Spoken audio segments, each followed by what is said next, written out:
Assalamualaikum warahmatullahi wabarakatuh. Dan selamat datang di video pembelajaran kita hari ini.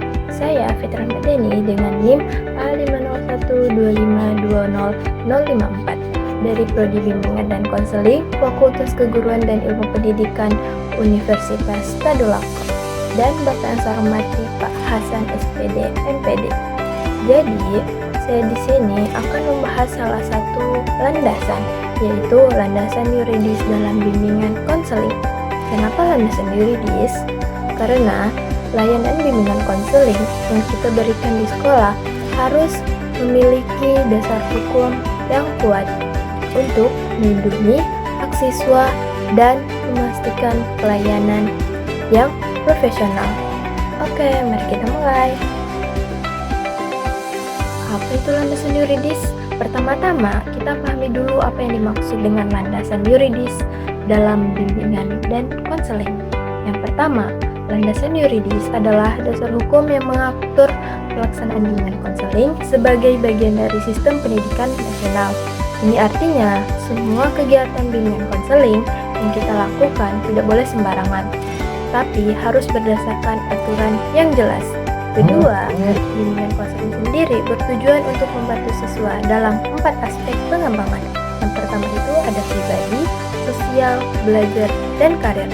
Semua ini dilakukan dengan perlindungan hukum untuk privasi dan hak siswa. Jadi, konselor bukan hanya untuk membantu siswa menyelesaikan masalah, tapi juga harus memastikan bahwa proses konseling itu aman dan terlindungi secara hukum. Yang ketiga, mengapa landasan yuridis ini penting? Karena kita perlu memastikan layanan bimbingan konseling sesuai dengan aturan yang berlaku agar tidak melanggar hukum. Bayangkan jika seorang konselor itu membocorkan rahasia siswa kepada pihak lain tanpa izin. Ini bisa melanggar hukum yang serius. Jadi, landasan yuridis ini adalah payung hukum yang melindungi baik konselor maupun siswa dalam proses bimbingan dan konseling. Sekarang kita masuk ke dasar hukum utama bimbingan konseling, yaitu Undang-Undang Nomor 20 Tahun 2003 tentang Sistem Pendidikan Nasional. Undang-undang ini adalah fondasi dari semua kegiatan di Indonesia, termasuk bimbingan dan konseling. Ada beberapa pasal penting yang perlu kita ketahui. Yang pertama, ada pasal 1 ayat 12. Pasal ini menyatakan bahwa pendidikan mencakup bimbingan dan konseling sebagai layanan pendukung. Artinya, bimbingan konseling bukan sekedar kegiatan tambahan atau pelengkap, tapi merupakan bagian dari sistem pendidikan. Bimbingan konseling adalah hak setiap siswa sama pentingnya dengan kegiatan belajar mengajar di kelas. Kedua, pasal 39. Pasal ini lebih spesifik menyebutkan bahwa bimbingan konseling harus diintegrasikan dalam kurikulum untuk membantu siswa mengatasi masalah dan mengembangkan potensi mereka.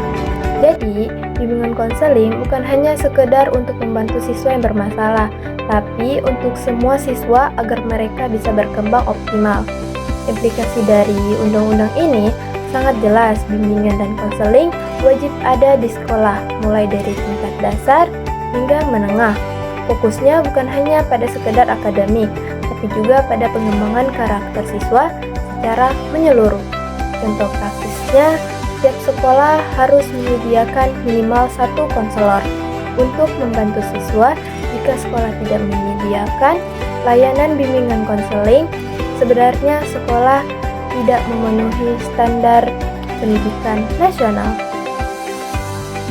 Selain Undang-Undang Sikdinas, ada juga Peraturan Menteri Pendidikan yang mengatur lebih detail tentang pelaksanaan bimbingan konseling di sekolah.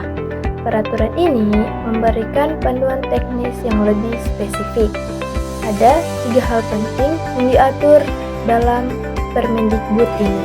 Yang pertama, tentang tujuan bimbingan dan konseling. Tujuan bimbingan konseling mencakup 4 bidang: pengembangan pribadi, sosial, belajar, dan karir. Ini artinya, konselor harus membantu siswa tidak hanya dalam hal akademik, tapi juga dalam pengembangan kepribadian, hubungan sosial, dan perencanaan karir mereka di masa depan. Kedua, tentang struktur organisasi bimbingan konseling di sekolah. Permendikbud mengatur dengan jelas peran konselor dan guru BK dalam sistem sekolah. Konselor bukan guru biasa. Mereka mempunyai peran khusus dan harus memiliki kualifikasi pendidikan dalam bidang bimbingan dan konseling. Ketiga, ini sangat penting. Program bimbingan konseling harus melibatkan orang tua dan masyarakat dengan tetap menjaga perlindungan data siswa. Kenapa melibatkan orang? Selain undang-undang dan Permendikbud, ada beberapa peraturan pendukung lainnya yang juga penting untuk kita pahami. Yang pertama, ada Peraturan Pemerintah Nomor 19 Tahun 2005 tentang Standar Nasional Pendidikan. Peraturan ini menegaskan bahwa bimbingan konseling harus sesuai dengan standar nasional. Artinya, kualitas layanan bimbingan konseling di sekolah manapun di Indonesia harus memenuhi standar minimum yang sama. Kedua, Permendikbud Nomor 22 Tahun 2016 tentang Standar Proses Pendidikan. Peraturan ini menyatakan bahwa bimbingan konseling adalah bagian dari proses pembelajaran. Ini penting karena menunjukkan bahwa bimbingan konseling bukan kegiatan terpisah dari pembelajaran, tapi terintegrasi dengan proses pendidikan secara keseluruhan. Ketiga, Undang-Undang Nomor 35 Tahun 2014 tentang Perlindungan Anak. Ini adalah aturan yang sangat krusial. Undang-undang ini mewajibkan bahwa bimbingan konseling harus melindungi anak dari kekerasan dan eksploitasi. Apa implikasinya? Jika dalam proses konseling, seorang konselor menemukan bahwa siswa mengalami kekerasan dan eksploitasi, konselor memiliki kewajiban hukum untuk melaporkan dan mengambil tindakan. Ini bukan pilihan, tapi kewajiban legal. Jadi, konselor bukan hanya pendengar yang pasif, tapi juga pelindung aktif bagi siswa. Sekarang mari kita bicara tentang aplikasi praktis dari semua landasan yuridis ini, serta tantangan yang dihadapi di lapangan. Implikasi praktisnya jelas, setiap sekolah wajib memiliki program bimbingan konseling, konselor yang bersertifikat, dan sistem yang melindungi hak-hak siswa. Ini bukan sekedar anjuran, tapi kewajiban hukum. Namun, ada tantangan yang dihadapi. Yang pertama, masih banyak sekolah, terutama sekolah kecil atau di daerah terpencil, yang kekurangan konselor. Rasio konselor dengan siswa masih jauh dari ideal. Idealnya, satu konselor melayani maksimal 150 siswa. Tapi kenyataannya, sering satu konselor harus melayani ratusan bahkan ribuan siswa. Tantangan kedua adalah resiko pelanggaran privasi.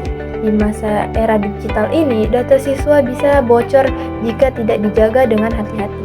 Bayangkan jika rekaman konseling atau data pribadi siswa tersebar, ini bisa merusak kepercayaan dan bahkan melanggar hukum. Lalu, apa solusinya? Pertama, perlu ada pelatihan rutin bagi konselor. Tidak hanya tentang teknis konseling, tapi juga tentang aspek legal dan etika. Kedua, kita perlu memanfaatkan teknologi untuk dokumentasi yang aman.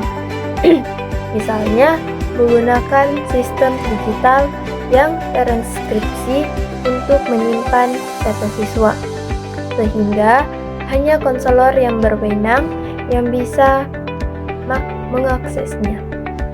Ketiga, sekolah perlu mengalokasi anggaran yang cukup untuk program bimbingan konseling, termasuk untuk mengadakan konselor tambahan dan fasilitas yang memadai. Baik, mari kita simpulkan pembelajaran kita hari ini. Landasan yuridis dalam bimbingan konseling adalah fondasi hukum yang sangat penting untuk memastikan bahwa layanan bimbingan konseling di sekolah berjalan secara profesional, etis, dan legal. Undang-Undang Nomor 20 Tahun 2003, Permendikbud, dan berbagai peraturan lainnya memberikan kerangka kerja yang jelas tentang bagaimana bimbingan konseling harus dilaksanakan. Semua aturan ini ada untuk satu tujuan, melindungi dan membantu siswa berkembang secara optimal dengan menghormati hak-hak mereka.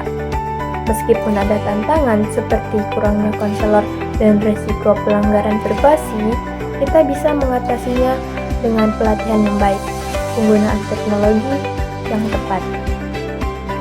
Sebagai calon konselor atau guru BK, memahami landasan yuridis ini bukan hanya penting untuk melindungi diri kita sendiri, tapi juga untuk memberikan layanan terbaik bagi siswa.